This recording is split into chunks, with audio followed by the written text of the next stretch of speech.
Welcome to the Unhinged AI podcast, brought to you by founding.dev. Hey everyone, my name is Talha. I'm the founder of Founding Dev. We help companies replace expensive SaaS tools with their own tools. With me is Chris. Chris is an AI consultant in the UK construction industry. He's the founder of Metrix. Amazing guy. I met Chris for the first time, I think 2 or 3 months ago. We had our call, and then and Chris has always cheered us on LinkedIn. Like that's where we are most active. So thank you for that, Chris, and happy to have you here in our small world. How's your day so far? Yeah, happy to be here, and thanks for the opportunity, Talha. My day's good. It's as you can probably see from the roof lights above me, it's 10 p.m. here in the UK. So it's a bit different to that San Francisco background I can see behind you. Oh yeah, so this is, by the way, not like a background. This is the real thing. So yeah, I mean it's a beautiful day here in SF, sunny California. So yeah, one of the perks of living here. For sure. But anyways, Chris, again, thank you for joining us in our small world. Really, the idea behind this conversation that I wanted to have with you for the longest time was because you are like an AI consultant, you know AI inside out, and you work with the UK construction industry. So my experience tells me that building a MVP or vibe coding something is one thing, but when you start working with the experts, when you start working with the real thing, so it's different. So tell us what is your perspective about vibe coding and construction? Like, is it widely adopted? Is it not adopted at all? Like, what's the current state of AI in construction? So I mean, it's changed rapidly over the past 6 months. You've gone from the construction industry being seen as like the dinosaur of the world. Dinosaur. And if you see the seed rounds lately, hundreds and hundreds of millions of dollars. Yes. Not just into all these construction startups. So it is changing, but it's still slow. So I spoke to someone last week alone who's like, oh, I've just heard of ChatGPT and I'm just trying it out for the first time. And this is the owner of a construction company. So this is insane, but it kind of shows like the difference in the UK as well. It's slow, but people are learning how useful it can be, and just how the benefits of using it, and vibe coding in particular. I think it unlocks the ability for someone to just spin up an MVP or just something like a dashboard, so they can feed it all of the information for their company and then have it in one space. So I think for the small contractors like the UK SMEs, it's incredible. Okay. By the way, talk about slow. So I mean, recently we've started onboarding a small business in the insurance space, and it has been 16 calls with them so far, and they want to work with AI. They have created a bunch of AI dashboards that they think are not working as they want them to work, and probably will have them use Founding Dev to build some of their internal tools. But like, what's the state of vibe coding? Like, are construction owners or construction workers, have they started vibe coding their own tools, or like, do they trust the software they're building? Like, what's your day-to-day look like with working with these people? Yeah, so I think as a whole, I wouldn't say the businesses are vibe coding their own tools. They're not. They're still, no, not in the UK. I'd say they're still predominantly taking off-the-shelf items. There are a lot of like outliers in the industry. A lot of people like me, maybe, who aren't technical in like a coding sense, but are keen to learn and understand, and have become like someone that is now kind of like a thought leader in the industry. So someone like you see a lot of surveyors who may have wanted to have built something all their lives. They've now got the facilities to do that, and they'll build a tool and they'll try and sell it to the industry. And some are having some success, some aren't, because I feel like we've all had ideas in our heads. Now we've got the ability to build it to obviously varying levels of success. But yeah, so there's a lot of tools being built, but not a lot is being adopted, because I'd imagine it's like what happened in the US maybe 12 months ago. People are adopting it, learning what works and what doesn't work, and then going back to the drawing board.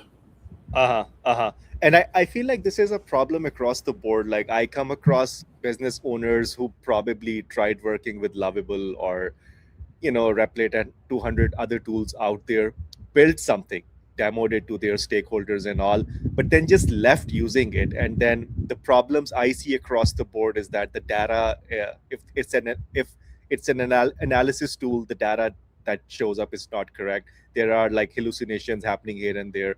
So is that, you think, is the biggest reason why people in the construction industry haven't like jumped at like the bandwagon of building your own things and saving thousands of dollars? Like what's your take on that? I think that's definitely a factor. I think what's probably happened is you've had the initial wave of these tools becoming available, people trying them, hitting a ceiling, hitting like a threshold where, in the past 6 months, we've had all the API access to everything. We can now use CLI, MCPs. So if this was 12 months ago, people were heavily restricted on what they can and can't do. Now there's workarounds where you can incorporate all these different tools you're using and centralize your data to have like a business knowledge base as a foundation for your AI journey and start building from there. I think 12 months ago when, I know Lovable's older than 12 months, but I feel like it's been on a rocket ship for the past 12 months. When people first started using it, you'd build something and think, oh, that's great. It looks great. The aesthetic's great, but it doesn't really talk to everything yet. So I think that kind of caused a bit of a roadblock, a bit of a bottleneck for some people. And now people are starting to realize that, you can do so much more. You can add all these connections, build skills that are specific to what you do, all these plugins. And I think that's just changing the game for vibe coding. Yeah. Talk about like skills, which, so every other business that we work with has already used Claude Cowork or is using Claude Cowork or some kind of a co-working software. Predominantly, Claude is the co-working software I see.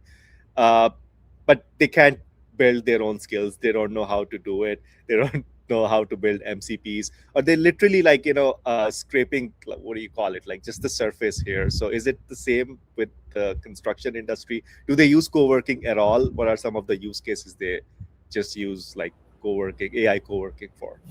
Yeah, I think there are people starting to, but it's scattered. So in the UK, I'd imagine the UK is not the only place like this, but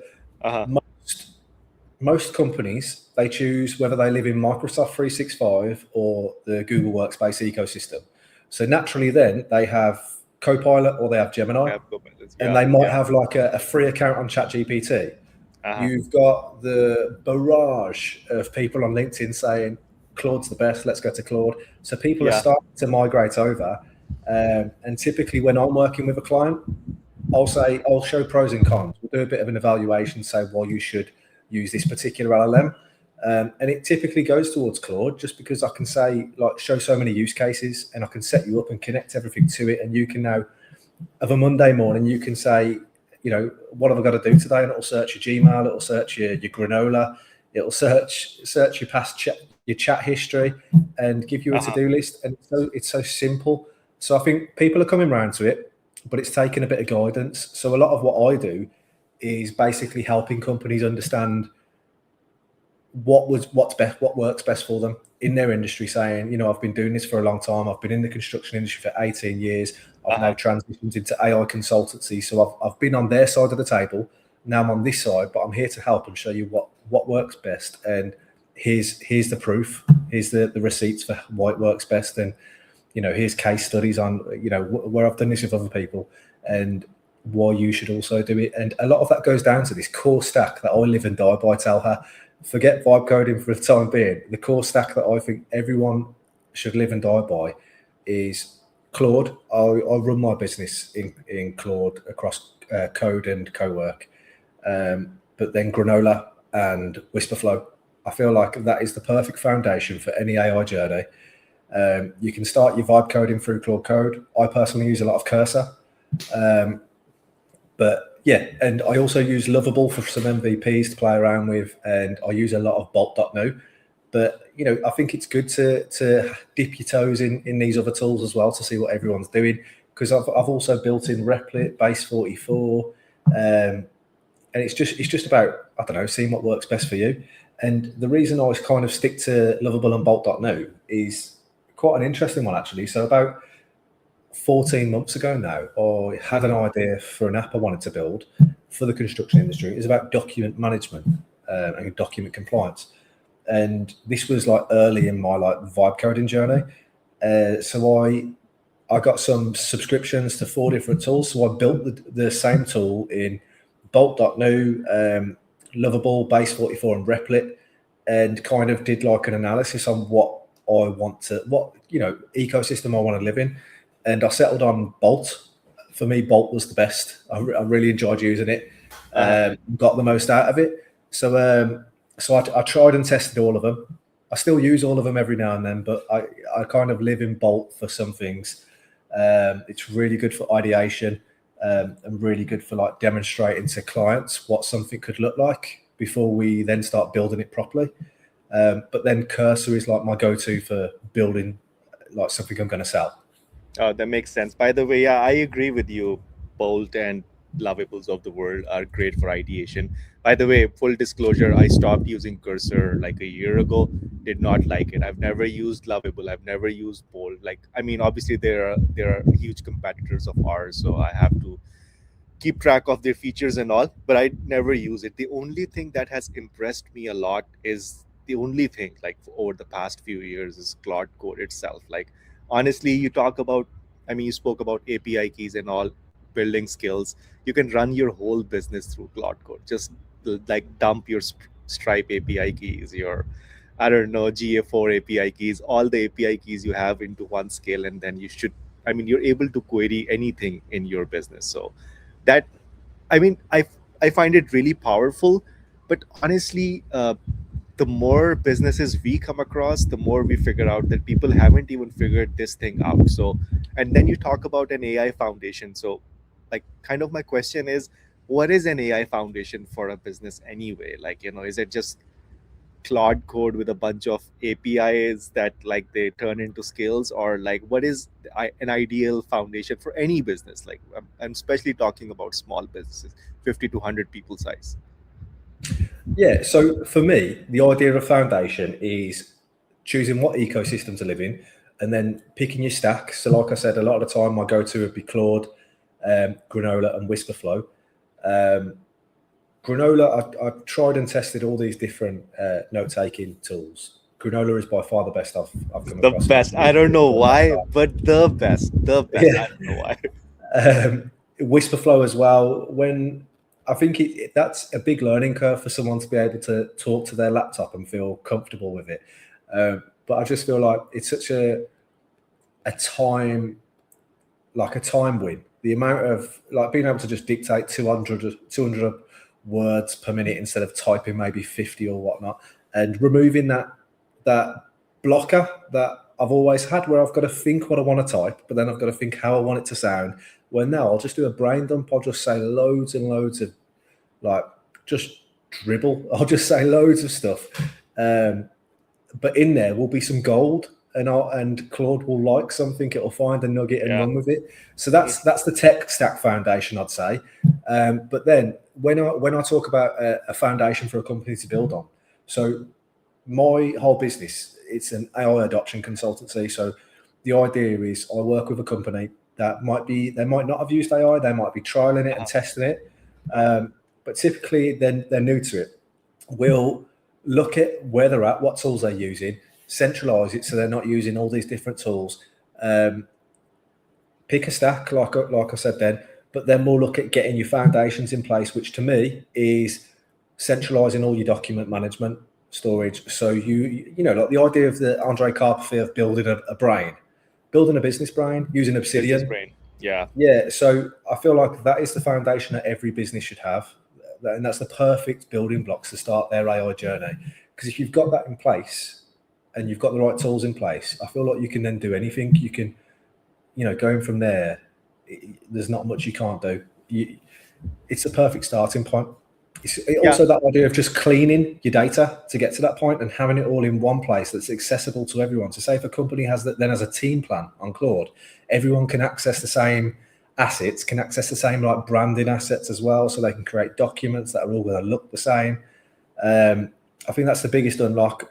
I think on average, the teams I'm working with are saving 14 hours of admin per week. That's 2 days. And on top of that, there's obviously also the talk of people losing jobs. The people I'm working with, they're not getting rid of staff. They're just finding more work for them to do to be more productive, win more work, find more clients. It's just it's everyone wins. Yeah, 100%. Honestly, a year ago, maybe 2 years ago, I used to hear that AI is gonna just like make you useless. But now I feel like with AI, you have to work more. Like honestly, if I'm working 12 hours a day in my past life, I'm probably now working 16 hours a day, sometimes fighting the AI slop, correcting the mistakes that AI does. But for the most part, to see what can I do more, because now I have all these beautiful tools to work with. So Yeah, I'm like that. I listened to Mark Andreessen on the Joe Rogan podcast recently, and he was talking about the term AI vampire, and that kind of fit me. AI So, vampire. I'm at this point where I've never slept so little, and I've Oh never yeah. worked so much, but I'm happy Oh because yeah. I'm getting dopamine hit after dopamine hit because I'm so productive. I'm doing For like sure. 12 things at once. I've got all these different agents spinning off and doing things for me. So I've never been happier. I've never been more productive, and but I've never slept so little. And so that AI vampire term has kind of stuck with me. For sure. And honestly, AI vampires, I did not know about this term. But the thing is, AI gets you very excited. Like, you're building something and then you see an app that you've built for the first time in your life, especially as a non-technical business owner. Beautiful, like, but then you eventually realize that it's not going to do anything. Maintaining it is also hard. So, and then probably every other business we come across as a company is like in the same boat. They have built something, but then they don't know how to go about it. So as a AI consultant, what are some of the goals you set up for businesses? Like, hey, I am coming in as an AI consultant, here are our goals, and this is how the results are going to look like.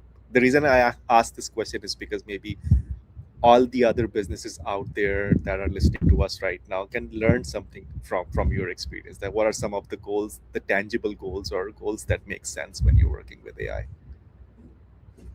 Yeah, so a way I've had success with this and what's been really useful is a lot of people will do like an initial assessment and charge a lot of money for it. For me, I've built a survey platform. So I vibe coded a survey platform, and it's like a type form. Nice. I feel like that's a vibe coder's starter kit. They do like a task management, and then they move on to like a type form. So I did a type form survey tool.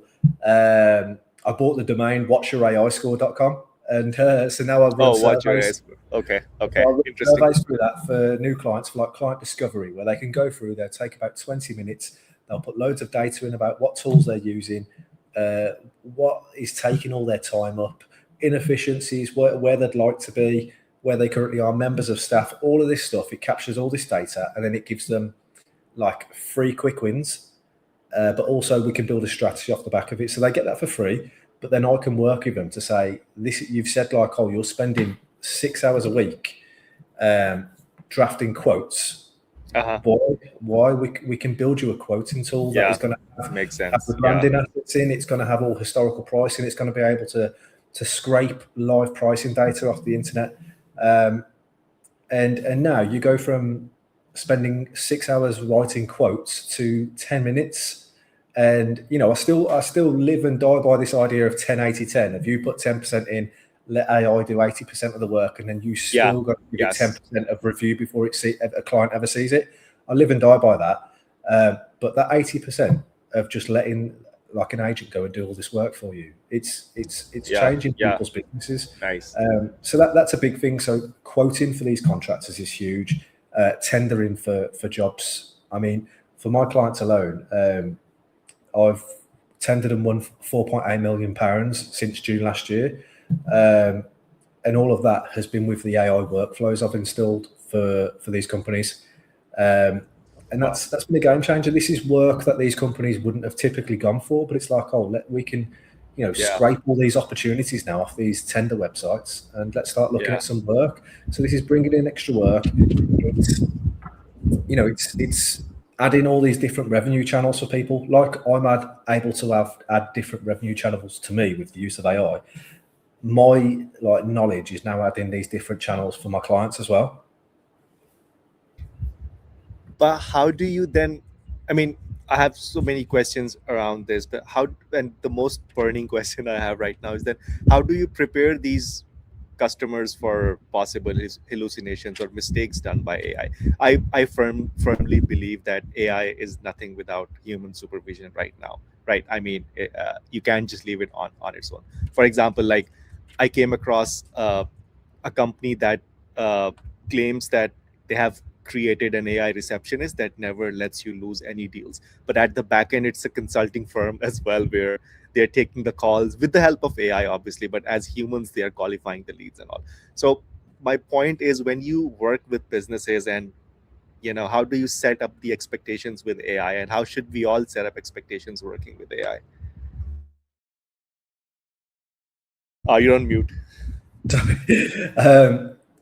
I mean, it's you've still got that thing where on Claude it says AI can make mistakes. Like all these tools say that, and that's true. It's always going to be true. I think in 10 years' time it'll still be making mistakes because unless you've got the cleanest data set for it to learn from and you've put guardrails in place. Guardrails is a word I use a lot. So if I'm working with a client, we're going to put maybe this Obsidian knowledge base, and we're going to have markdown file after markdown file with all these guardrails of what you do in these certain scenarios. So part of the strategy that I'll put together will identify all these different workflows they have, and where you typically write an SOP, that SOP also has a guardrail file now. So this is what you can do, this is what you can't do, but this is the output we expect at the end. And it goes back to that 10-80-10 as well. So you're going to get hallucinations regardless, but you now need to fact check it. It's as simple as where AI started. Well, not started because it's been around for a lot longer than that, but where we were with AI 12 months ago with everyone complaining about M-dashes. It's like now you've got this reframing like X, X, Y, all these things. You've got to create guardrails to take all of this out of your text. So if you're creating a policy document for your company, have a guardrail to say, even just a voice guardrail, say you don't use AI slop. Here's loads of words and terms to use. But all of it as well is in terms of putting a knowledge base together. I'll look at a part of what works for me is I've niched down. So I'm in the UK construction industry, so I can look at UK regulations, British standards, legislation, and we can use that to form part of their knowledge base as well. And then we'll put in steps to say before you produce this output, check the regulations, legislation, British standards. And sometimes I've just built something last week where we're also doing a search of loads of specific websites that are governing bodies to say if they've released anything that contradicts what you're saying, stop and flag it to the user. Wow. And then are some or all of these use cases repeatable as well across different businesses? Especially in the construction space, once you've worked with one business and help them with their AI strategy, the same process is just repeatable across the board. Yeah, to a degree. A lot of it is copy and paste. But the AI can only do so much. People will always be a problem for the AI. And when I say that, I mean that could be not giving it enough information, giving it the wrong information, not monitoring the outputs. So I think a lot of it is copy and paste, but there's still going to be issues with people, with the companies, with the sectors. There's a big push at the moment with a lot of the work I do is with the RICS, the Royal Institute of Chartered Surveyors, and I'm an RICS technical partner. So I do a lot of work in that sector, but they introduced their AI standard on the 9th of March. So now so much of the work that these surveying companies have to do is around their AI standard. So what they have to do is they have to have an AI policy, a tool register where they're listing all the tools that they use in their business and what they're using it for, the vendor, the categories, everything, and they have to have a champion in the business that approves it. They have to have a risk register, a use case register, an oversight log, and they have to have like client disclosures, so they can then produce a disclosure that will go to their client to say this is what AI is being used in our business, what might be used on your contracts. This is what we use it for. This is how we manage it. So it's all about basically saying, providing proof, evidence of what you're doing. And this all relates back to their insurance as well. In the UK, there's a big push on indemnity insurance, which I presume is happening everywhere. But your professional indemnity insurance to basically say that everything you're saying has been fact checked, because it's not the AI's fault, it's your fault if something goes wrong. And it's all about ownership and accountability. That makes sense. Yeah, I think we're on time. It's been such an interesting conversation. I just have one last question that I don't know. I have to ask you this. May sound generic, but like I honestly would love to know your take. Where do you think is AI headed in the longer term, especially in construction? Like I know, and personally, I feel like AI has hit a roadblock in terms of how good can it be with coding, especially like the same mistakes AI was making a year ago. It's still doing that. I fix one thing, it breaks two other things. Like, but I'm okay with that. I'm not complaining and all. It's still magical. It's still something that I cannot believe is happening. But what do you think it's going to happen in the few years to come? Is it going to get better, or is it just going to be the same? That we're at a point where the amount of AI we have, and it would still take us a few years to build all those integrations and the infrastructure around that, which I'm happy with. But like, what's your take overall on the direction of AI and what's going to happen in the future? So from my personal perspective, the way I see it as an AI consultant, I think my days are numbered. I think I've probably got two to 3 years until you'll just have a tool that replaces me. Because why do you need someone when a tool is going to do it all for you? And I know that's quite a negative outlook, but I just see that's where we're going.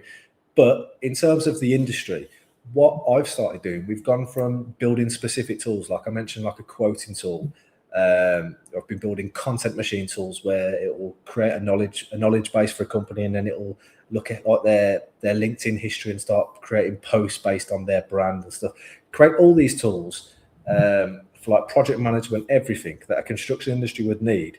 Now we're moving towards the AI operating system. So now I've gone from all these separate rigid tools to one system where they open their laptop up, and rather than opening Outlook, Gmail, Asana, Jira, all these different tools, they're now opening one tool, living in there. It does everything for their business. And those are the type of things I'm building for people now. I think that's the future. I think every business eventually will have their own version of an operating system, their bespoke software that is built just for them.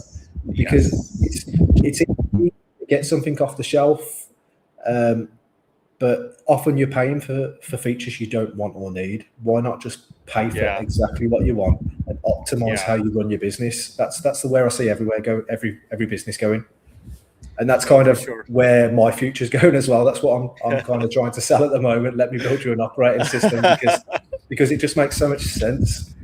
No, it does. Our days are numbered. That's a sad thought, but I also think that the days of the bigger software companies, especially the SaaS tools, it's also numbered. Like Hubs. I mean, I don't want to name names, but HubSpot, DocuSign, Bamboo HR, Salesforce. I think all of these bigger giants, their days are numbered because of all the things that you've said. So, yeah, I think interesting. So. Yeah, I think so. I'd agree. I mean, DocuSign is a perfect example, isn't it? You've created an alternative. I didn't want to pay for it, so I just did a quick version for myself. And it's just so simple to do. It's so simple. Perfect example. Yeah. And it goes back to me thinking it's like the vibe coding toolkit. Like DocuSign's one of them. Then you've got your task management. Then there's like these steps that everyone I think goes through when they first start vibe coding. For sure.